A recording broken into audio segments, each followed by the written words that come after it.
Hello बच्चों, आइए इस प्रश्न को देखते हैं। साइक्लोएल्केन के स्थायित्व को बेयर की विकृति सिद्धांत के आधार पर समझाया जा सकता है। यह सिद्धांत केवल साइक्लोप्रोपेन, साइक्लोब्यूटेन तथा साइक्लोपेंटेन पर लागू होता है। साइक्लोहेक्सेन तथा उसके व्युत्पन्नों के स्थायित्व को मोर सिद्धांत के आधार पर समझाया जा सकता है। उस सिद्धांत के अनुसार साइक्लोहेक्सेन दो रूप कुर्सी तथा नौका में पाया जाता है। कुर्सी रूप नौका रूप की तुलना में अधिक स्थायी होता है। कुर्सी रूप के प्रत्येक कार्बन पर एक अक्षीय तथा एक बंध होता है। बड़े समूह सामान्यतः निरक्षीय स्थिति में होते हैं। साइक्लोहेक्सेन का मुख्य समरूपण कुर्सी रूप ही है, परंतु जब स्थिति 1 तथा 4 पर उपस्थित समूहों के बीच हाइड्रोजन आबंधन संभव होता है तो अणु नौका रूप में आता है। बेयर की विकृति सिद्धांत के अनुसार अधिकतम स्थायी साइक्लोएल्केन है। विकल्प हमें दिए हुए हैं यहाँ पर साइक्लोहेक्सेन, साइक्लोपेंटेन, साइक्लोप्रोपेन और अंत में दिया है साइक्लोब्यूटेन। सबसे पहले हम बात करेंगे यहाँ पर प्रश्न की मुख्य अवधारणा के विषय में। मुख्य अवधारणा और मुख्य अवधारणा जो संबंधित है, हम बहुत आसानी से यहाँ पर लिख सकते हैं। साइक्लो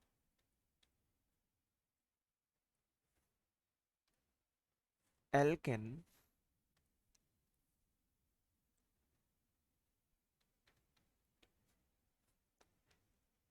के समरूपण समावयवी। यहाँ पर हमें समरूपण और समावयवी दोनों के विषय में बताना होगा। अब यदि हम यहाँ पर समावयविता एवं समरूपण के विषय में बात करें तो हम जानते हैं बहुत आसानी से लिखा जा सकता है कि समतलीय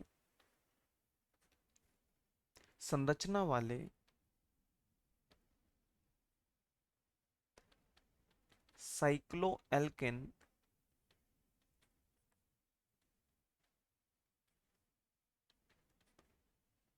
समरूपण समावयवी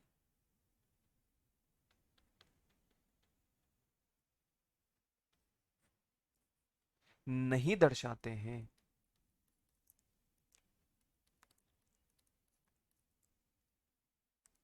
यदि नहीं दर्शाते हैं तो हम बहुत आसानी से यहाँ पर एक कुर्सी रूप एवं यहाँ पर नौका रूप, परंतु कुर्सी एवं नौका रूप से पहले यदि हम बात करें तो इसको हम किस प्रकार से प्रदर्शित कर सकते हैं। कुर्सी रूप की यदि हम बात करें तो एक हमें साधारण सी यहाँ पर एक लाइन बनानी है और इसको हमें इस प्रकार से यहाँ पर निरूपित कर देना है, इसको यहाँ पे हमें इस प्रकार से निरूपित कर देना है और यहाँ पर थोड़ा सा कोणीय हमें इसको बनाना है और इसको थोड़ा सा हम पीछे की तरफ ले जाएंगे और यह जो यहाँ पर है इसको इस प्रकार से हम निरूपित कर देते हैं।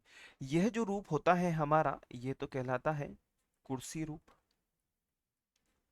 और यदि हम बात करें नौका रूप के विषय में तो नौका रूप को भी हम इसी प्रकार से बना सकते हैं।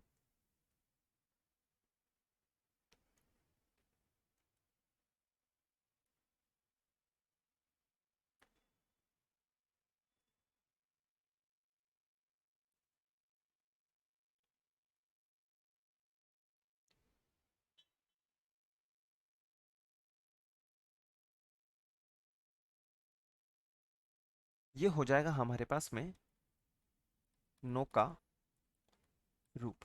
अब हम बात करते हैं यहाँ पर साइक्लोहेक्सेन के सोहार्स एवं न्यूमैन प्रक्षेपण सूत्र के विषय में। तो हम लिख सकते हैं यहाँ पर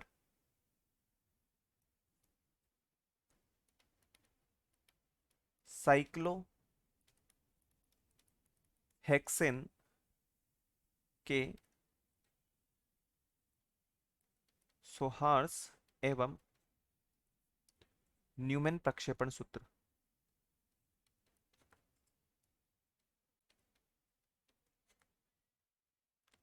सूत्र अब किस प्रकार से हम इसको प्रदर्शित कर सकते हैं तो देखिएगा, जिस प्रकार से हमने अभी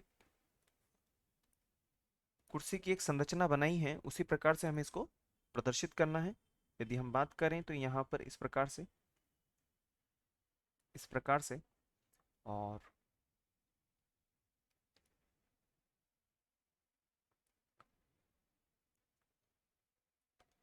इस प्रकार से हम इसको यहाँ पर प्रदर्शित कर सकते हैं। और जब हम इसमें हाइड्रोजन परमाणु के विषय में बात करेंगे तो एक हाइड्रोजन परमाणु यहाँ पर और एक हाइड्रोजन परमाणु यहाँ पर इस प्रकार से व्यवस्थित होगा। एक हाइड्रोजन परमाणु यहाँ पर और एक हाइड्रोजन परमाणु यहाँ पर व्यवस्थित होगा। एक हाइड्रोजन परमाणु यहाँ पर और एक हाइड्रोजन परमाणु यहाँ पर व्यवस्थित होगा। एक हाइड्रोजन परमाणु यहाँ पर और एक हाइड्रोजन परमाणु यहाँ पर, और एक हाइड्रोजन परमाणु यहाँ पर और एक हाइड्रोजन परमाणु यहाँ पर, इस प्रकार से हमारे पास में व्यवस्थित होगा।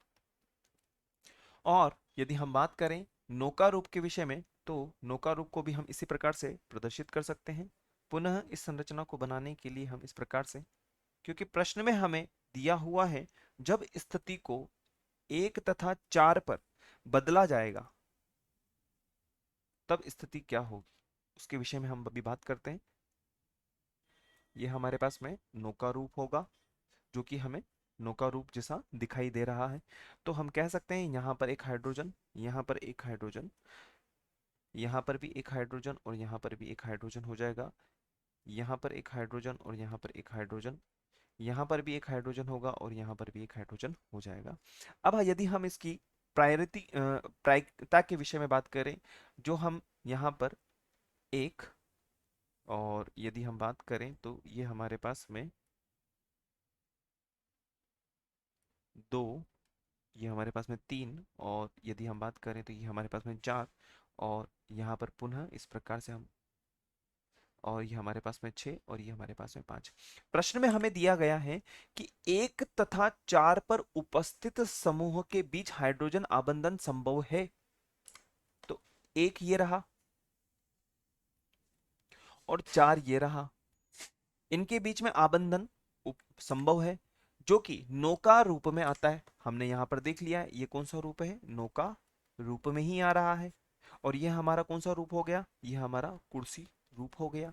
तो हम कह सकते हैं कि जो सबसे ज्यादा स्थायित्व वाला या स्थायित्व एल्केन होगा वो किस में होगा, साइक्लोहेक्सेन में ही होगा, क्योंकि हमने यहाँ पर इन दोनों रूपों को देख लिया है। और हम बहुत अच्छी तरीके से जानते हैं यदि साइक्लोहेक्सेन के हम स्थायित्व का बढ़ा हुआ क्रम देखें या बढ़ता हुआ, तो हम जानते हैं जो कुर्सी रूप होता है वो सबसे अधिक होता है। और उसके बाद में यदि हम बात करें तो एक मुड़ी हुई नौका, यदि इसके विषय में अगर हमारे पास में आता है तो ये सबसे अधिक स्थायित्व होगा। उसके बाद में नौका आएगा, और उसके बाद में हम लिख सकते हैं कि अर्ध कुर्सी, अर्ध कुर्सी रूप। ये हमारे पास में जो है एक तरीके से कह सकते हैं हम कि ये घटता क्रम है, जिसमें सबसे बड़ा जो सबसे अधिक जो स्थायित्व होगा वो कुर्सी रूप के अंदर ही होगा। तो अब हम विचार करते हैं हमारे विकल्प के विषय में। साइक्लोहेक्सेन जो कि पूर्णतः हमारे प्रश्न की जो मुख्य अवधारणा उसकी अनुपालना कर रहा है, तो हमारा जो उत्तर होगा वो ए हो जाएगा, बी भी नहीं सी भी नहीं। तो हम लिख सकते हैं विकल्प ए, विकल्प ए हमारा वांछित उत्तर होगा। आशा है आप इसे अच्छी तरह समझ गए होंगे। धन्यवाद।